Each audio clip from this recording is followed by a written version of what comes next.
வணக்கம். சமூகத்தின் இன்றைய பிரதான செய்திகளுடன் இணைந்து கொள்ளும் நான் இராசரத்தினம் மதுசன். விரிவான செய்திகளுக்குள் செல்லும் முன்னர் முதலில் தலைப்புச் செய்திகள். பட்டதாரிகள் அரச வேலை வாய்ப்பிற்காக காத்திருக்க கூடாது. அனுர அரசாங்கம் பகிரங்கம்.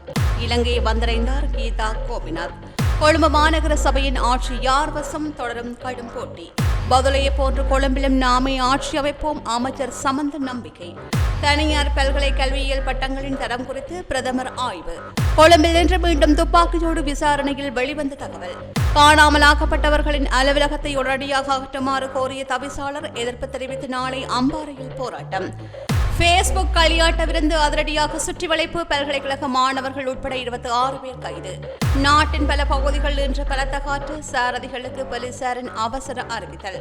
மொரட்டவை ஹொட்லாண்டில் லிப்ட் இடிந்து விழுந்து இளைஞன் பலி. வெள்ளவத்தியில் வீடு வாங்க வேண்டுமா? கோல் ரோட்டிற்கு அருகாமையில் ராயல்டி கன்ஸ்ட்ரக்ஷனால் கட்டப்படும் தொடர் மாடி அடுக்குமுறைகள். முன்பதிவுக்கு இன்றைய முந்துங்கள்.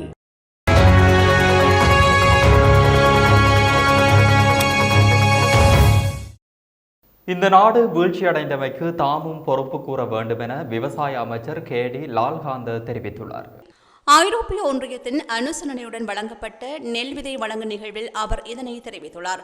கடந்த காலங்களில் வேலையில்லா பட்டதாரிகளுக்கு தொழில் வாய்ப்புகளை வழங்குமாறு பல சந்தர்ப்பங்களில் வீதியில் இறங்கி போராட்டம் நடத்தியதாக தெரிவித்துள்ளார். இவ்வாறு போராட்டம் நடத்தியதன் விளைவுகளை தற்பொழுது பார்க்க முடிவதாக தெரிவித்துள்ளார். அரசாங்கம் தொழில் வாய்ப்பு வழங்கும் ஓர் நிறுவனமாக கருதப்பட முடியாது.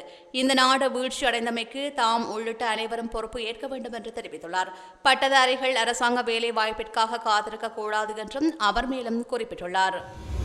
சர்வதேச நாணய நிதியத்தின் முதன்மை பிரதி முகாமைத்துவ பணிப்பாளர் கலாநிதி கீதா கோபிநாத் இலங்கைக்கு வருகை தந்துள்ளார். அவர் 2 நாட்கள் உத்தியோக விஜயம் மேற்கொண்டு நாட்டிற்கு வந்துள்ளதாக தெரிவிக்கப்படுகின்றது. இந்த விஜயத்தில் நிதியமைச்சு, இலங்கை மத்திய வங்கி மற்றும் சர்வதேச நாணய நிதியம் இணைந்து ஏற்பாடு செய்துள்ள இலங்கையின் பொருளாதாரத்தை மீட்டெடுப்பது கடன் மற்றும் நிர்வாகம் என்ற தலைப்பில் 2025 ஜூன் மாதம் 16ஆம் தேதி முதல் இடம்பெறவுள்ள மாநாட்டில் கீதா கோபிநாத் சிறப்பு விருந்தினராக கலந்து கொள்ளவுள்ளார். மேலும் இலங்கை அதிகாரிகளுடன் இலங்கை சர்வதேச நாணய நிதியம் ஆகியவற்றுக்கு இடையிலான ஈடுபாட்டுடன் தொடர்பட்டவர்களுடனும் கீதா கோபிநாத் பேச்சுவார்த்தைகளை மேற்கொள்ளவுள்ளார். கொழும்பு மாநகர சபையின் கன்னி அமர்வு நாளை நடைபெறவுள்ள நிலையில் இந்த அமர்வில் மாநகர முதல்வர், மாநகர துணை முதல்வர் ஆகியோர் தெரிவு செய்யப்பட உள்ளனர். தேர்தலின் பின்னர் ஏனைய உள்ளூராட்சி நிறுவனங்களை காட்டிலும் கொழும்பு மாநகர சபையில் அதிகாரத்தை நிறுவுவது தொடர்பிலேயே கட்சிகளுக்கு மத்தியில் அதிக கவனம் செலுத்தப்பட்டு வருகின்றது. அந்த மாநகர சபையின் அதிகாரத்தை நிறுவுவது தொடர்பில் தற்போது வரையில் கடும் போட்டித்தன்மை நிலவுகின்றது. கொழும்பு மாநகர சபையின் நகர முதல்வர் பதவிக்கு தேசிய மக்கள் சக்தியின் விராய்ஹெலி பெல்தசார், எதிர்க்கட்சிகளின் ஒத்துழைப்பில் ஐக்கிய மக்கள் சக்தி சார்பில் ரிசா ஃபாரூக் ஆகியோரின் பெயர்கள் பரிந்துரைக்கப்பட்டன. ஆட்சி அதிகாரத்தை பெற்றுக் கொள்வதற்கு 117 மொத்த உறுப்பினர்களின் எண்ணிக்கையில் 59 பேரின் ஆதரவு அவசியப்படுகின்றது. இந்நிலையில் நகர முதல்வர்களாக போட்டியிடப் போகும் இருவரும் வெற்றி பெறுவார்கள் என்று அவரவர் தரப்புகள் நம்பிக்கை வெளியிட்டுள்ளன. அந்த வகையில் நாட்டின் பிரதான உள்ளூராட்சி நிறுவனமாக திகழும் கொழும்பு மாநகர சபையின் ஆட்சியை கைப்பற்றுவது யார் என்பது தொடர்பில் நாளை இறுதி தீர்மானம் வெளியாகும். கொழும்பு மாநகர சபை உள்ளிட்ட ஏனைய உள்ளூராட்சி மன்றங்களிலும் நாமே ஆட்சி அமைப்போம் என அமைச்சர் சமிந்த வித்யாரத்ன தெரிவித்துள்ளார். பதுளையில் நேற்று இடம்பெற்ற தேசிய மக்கள் சக்தி உறுப்பினர்களுடனான சந்திப்பில் அமைச்சர் இதனை தெரிவித்தார். உள்ளூராட்சி மன்ற தேர்தல் முறைமையில் சிக்கல்கள் காணப்படுகின்றன. பெரும்பாலான உள்ளூராட்சி மன்றங்களில் நாம் வெற்றி பெற்றிருந்தாலும் அவற்றில் ஆட்சி அமைப்பது சிரமமாகும். பதுளை மாவட்டத்தில் உள்ள 18 உள்ளூராட்சி மன்றங்களில் 9 நாம் தனித்து ஆட்சி அமைத்துள்ளோம். ஆனால் எஞ்சியுள்ள 9 உள்ளூராட்சி மன்றங்களில் தனித்து ஆட்சி அமைக்க முடியாது. எமக்கு எதிராக ஆட்சி அமைப்பதற்கு எதிர்க்கட்சிகள் அனைத்தையும் ஒன்றிணைத்து பயணிப்பதற்கு பாடுபட்டுக் கொண்டிருக்கின்றனர். எவ்வாறு இருப்பினும் பண்டாரவளை, கல்துமுல்ல மற்றும் ஊவா பரணகமா உள்ளிட்டவற்றில் வாக்கெடுப்பின் மூலம் நாம் ஆட்சி அமைத்திருக்கின்றோம். அதேபோன்று எஞ்சிய கொழும்பு மாநகர சபை உள்ளிட்ட ஏனைய பெரும்பாலான சபைகளிலும் நாம் ஆட்சி அமைப்போம் என்றார். தனியார் பல்கலைக்கழகங்களின் கல்வியியல் பட்டங்களின் தரம் குறித்து முறையான ஆய்வு ஆரம்பிக்கப்பட்டுள்ளதாக பிரதமர் ஹரணி அமரசூரிய தெரிவித்துள்ளார். இசுரபாயாவில் உள்ள கல்வி அமைச்சு வளாகத்தில் நேற்று ஆசிரியர் மற்றும் அதிபர் தொழிற்சங்க பிரதிநிதிகளுடனான சந்திப்பின் போது இதனை தெரிவித்தார். அவர் மேலும் தெரிவிக்கையில், இலங்கையில் உள்ள தனியார் பல்கலைக்கழகங்கள் மற்றும் இணைந்த உயர்கல்வி நிறுவனங்களால் வழங்கப்படுகின்ற கல்வியியல் பட்டங்களின் தரம் குறித்து கல்வி அமைச்சு முறையான ஆய்வு ஒன்றை ஆரம்பித்துள்ளதாக பிரதமர் தெரிவித்தார். இந்த நிறுவனங்களால் கல்வியியல் பட்டம் பெற்ற பட்டதாரிகளின் தகுதிகள், குறிப்பாக இலங்கை ஆசிரியர் சேவையில் நியமனம் பெறுவதற்கான தகுதி மற்றும் பொருத்தப்பாடு தொடர்பாக சிக்கல்கள் எழுந்துள்ளதாக அவர் குறிப்பிட்டார். சமீபத்திய ஆசிரியர் நியமனங்கள் முந்தைய அரசாங்கத்தால் அங்கீகரிக்கப்பட்ட ஆசிரியர் சேவை விதிமுறைகளுக்கு இணங்கவே மேற்கொள்ளப்பட்டதாக தெளிவுபடுத்தினார். தெளிவுபடுத்தினார். எனினும் அரசாங்கத்தால் அங்கீகரிக்கப்பட்ட தனியார் பல்கலைக்கழகங்களில் வழங்கப்படுகின்ற கல்வியியல் பட்டங்களின் தரம் மற்றும் நம்பகத்தன்மையை தற்போது கல்வி அமைச்சின் மறு ஆய்வுக்கு உட்படுத்தப்பட்டுள்ளதாகவும் அவர் வலியுறுத்தினார். எதிர்காலத்தில் ஆசிரியர் சேவைக்கான நியமனங்கள் இந்த தரவு ஆய்வின் முடிவுகளை அடிப்படையாக கொண்டு மேற்கொள்ளப்படும் என்றும் அவர் குறிப்பிட்டுள்ளார். உங்கள் திருமண தேடலுக்கோர் முற்றுப்புள்ளி சொர்க்கம் திருமண சேவை. கனடா மற்றும் இலங்கையில் அலுவலகங்களை கொண்டு 12 வருட சேவை அனுபவம் பெற்ற உலக தமிழர்களுக்கான சிறந்த திருமண சேவை சொர்க்கம் திருமண சேவை.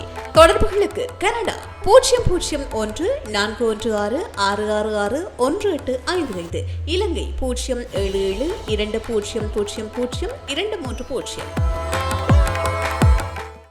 கொழும்பு கொஹுவல போலீஸ் பிரிவின் கழுபோவில பன்சல வீதியில் அமைந்துள்ள ஒரு வீட்டின் மீது மோட்டார் சைக்கிளில் வந்து தப்பிச் சென்ற அடையாளம் தெரியாத 2 நபர்கள் துப்பாக்கிச் சூடு நடத்தியுள்ளனர்.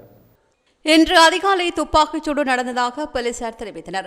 சந்தேக நபர்கள் வீட்டின் வாயிலிலும் வீட்டை நோக்கியும் துப்பாக்கிச்சூடு நடத்தியதாக தெரிவிக்கப்படுகின்றது. துப்பாக்கிச்சூட்டில் யாருக்கும் உயிர் சேதமோ காயமோ ஏற்படவில்லை என்று போலீசார் தெரிவிக்கின்றனர்.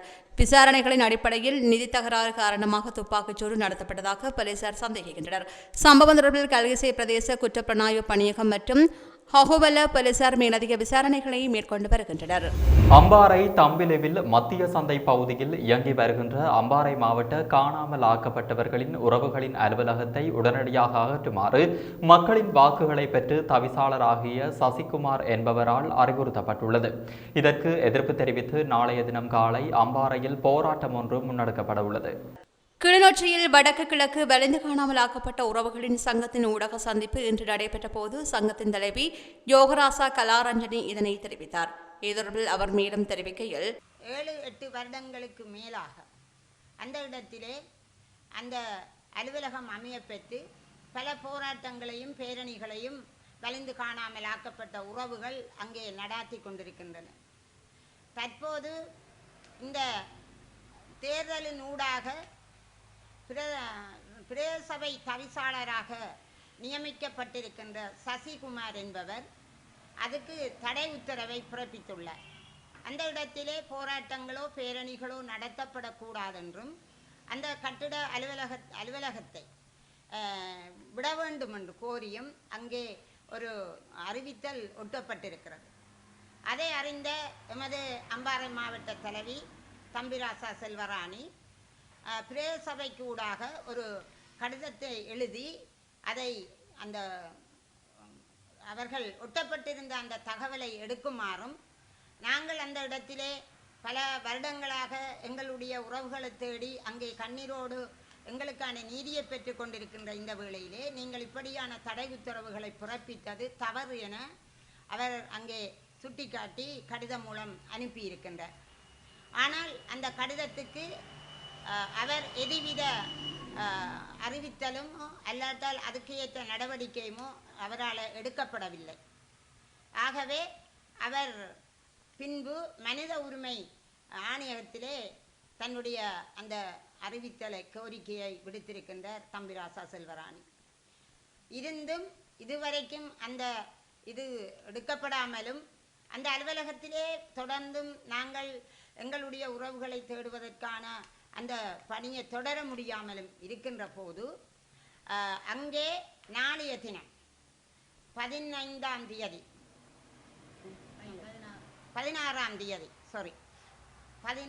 தேதி அந்த போராட்டத்தினை பெருமளவு மக்கள் ஒன்று கூடி எங்களுடைய அமைப்பு ரீதியாக அந்த போராட்டத்தினை நடாத்த இருக்கின்றார். பாணந்துறையில் ஃபேஸ்புக் ஊடாக ஒழுங்கு செய்யப்பட்ட களியாட்ட நிகழ்வு ஒன்றில் கலந்து கொண்ட 26 பேர் இன்றைய தினம் அதிகாலை கைது செய்யப்பட்டனர். மகபெல்லான பகுதியில் சுற்றுலா ஹோட்டல் ஒன்றில் போதைப் பொருட்களுடன் களியாட்ட நிகழ்வு இடம்பெறுவதாக அலுபோமுல்ல போலீஸ் நிலையத்திற்கு தகவல் கிடைத்துள்ளது. இதனையடுத்து சம்பவ இடத்திற்கு சென்ற போலீசார் சுற்றி வளைப்பை மேற்கொண்டனர். இதன்போது 26 பேர் கைது செய்யப்பட்டதோடு அவர்களில் 10 பேர் தனியார் பல்கலைக்கழக மாணவர்கள் என்று போலீசார் தெரிவித்தனர். கைதான அனைவரும் போதைப் பொருள் பயன்படுத்தியிருந்ததாக போலீசார் தெரிவித்துள்ளனர். சம்பவம் தொடர்பில் அலுபோமுல்ல போலீசார் விசாரணைகளை முன்னெடுத்து வருகின்றனர். ஜனநாயக தமிழ் தேசிய கூட்டணியின் சார்பில் தெரிவு செய்யப்பட்ட திருவண்ணாமலை மாவட்ட உள்ளூராட்சி உறுப்பினர்களின் சத்திய பிரமாண வைபவம் இன்றைய தினம் இடம்பெற்றுள்ளது. திருகோணமலையில் உள்ள கட்சியின் அலுவலகத்தில் இந்த நிகழ்வு இடம்பெற்றது. இதில் பார்லிமென்ட் உறுப்பினர் செல்வம் அடைக்கலநாதன், முன்னாள் பார்லிமென்ட் உறுப்பினர் கோவிந்தன் கருணாகரன் உள்ளிட்ட பலர் கலந்து கொண்டனர். நாட்டின் பல பகுதிகளில் இன்று பலத்த காற்று வீசக்கூடும் என அனர்த்த முகாமைத்துவ நிலையம் எச்சரிக்கை விடுத்துள்ளது. மத்திய மலைநாட்டின் மேற்கு சரிவுகளிலும் திருகோணமலை மாவட்டம் உட்பட வடக்கு, வடமத்திய, மேற்கு, சப்ரகமுவ, வடமேற்கு மற்றும் தெற்கு மாகாணங்களிலும் அவ்வப்போது மணிக்கு 50 முதல் 60 கிலோமீட்டர் வேகத்தில் காற்று வீசக்கூடும் என தெரிவிக்கப்பட்டுள்ளது. காலை 5:30 மணிக்கு வெளியிடப்பட்ட இந்த அறிவிப்பில் பொதுமக்கள் விழிப்புடன் இருக்கவும் தேவையான முன்னெச்சரிக்கை நடவடிக்கைகளை எடுக்கவும் கேட்டுக் கொள்ளப்பட்டுள்ளது. குறித்த பகுதிகளில் உள்ளவர்கள் தேவைப்பட்டால் உதவிக்கு 117 என்ற அவசர அழைப்பு இலக்கத்தை தொடர்பு கொள்ளலாம் என முகாமைத்துவ நிலையம் அறிவுறுத்தியுள்ளது. மழையுடனான வானிலை தொடரும் நிலையில் வாகனங்களை செலுத்தும் போது அவதானத்துடன் செயல்படுமாறு சாரதிகளுக்கு போலீசார் எச்சரிக்கை விடுத்துள்ளனர். இது தொடர்பில் பதில் போலீஸ் ஊடக பேச்சாளர் F.U.